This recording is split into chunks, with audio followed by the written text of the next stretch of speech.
Hi, here with Dave and Faisal. Faisal, we've had some volatility this week that has created many questions and some concern in investors' minds. I think it's important we address the reasons for it and what to do about it. Now, fundamentally, let me ask you a question. This week, is there anything that changed in the fundamental economic global growth story that would have driven an 800, a 1,400 point drop in 2 days in the Dow? Yeah, I don't see anything fundamentally different in the economy from last week to this week. There's been no major change. We have seen some things that are different, like interest rates have gone up a little bit faster than some people might have expected. I believe it should have been priced in. We were set up for this in our portfolios for this type of volatility. This type of volatility is normal. So we expect this. This is how we've planned our 5-pillar investment approach. And that's why we have 5 pillars.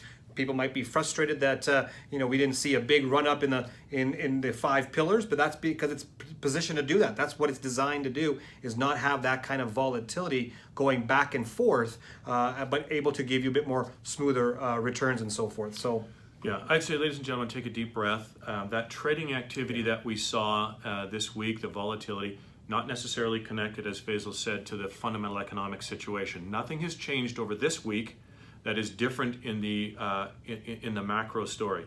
The markets certainly are concerned about rising interest rates as a result of inflation. Valuations, particularly in the U.S. market, are high, and particularly in sectors like technology. Correct. Okay. We've got concerns about trade war, particularly between the United States and China. Okay. All of these things have existed before this week. So some of the trading activity that we're going to see will be algorithmic driven, computer driven, and not based on fundamentals. Okay, so I would say take a deep breath. The fundamental economic story has not changed. Yeah, we've expected this, and when we expect stuff like this to happen, this type of volatility is normal. We now have to look for opportunity. So where is the opportunity to make some money along the way? Interest rates have gone up.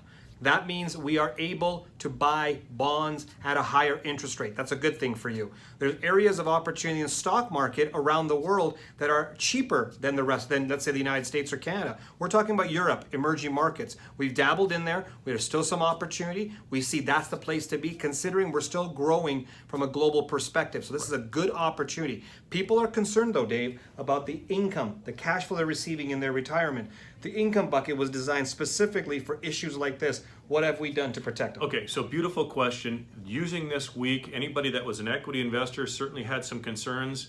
The bond portfolio, which is the basis of the income bucket for us, did very well this period. There was, in fact, it grew. So not only were you not affected by the down that we saw on the equity markets globally, you in fact got a bit of a bonus. So the income bucket is doing exactly what it's supposed to do, protecting the cash flow you need to support your lifestyle. So income protects you, growth bucket will grow over time. Together, we'll be able to bulletproof your retirement. Thanks for listening.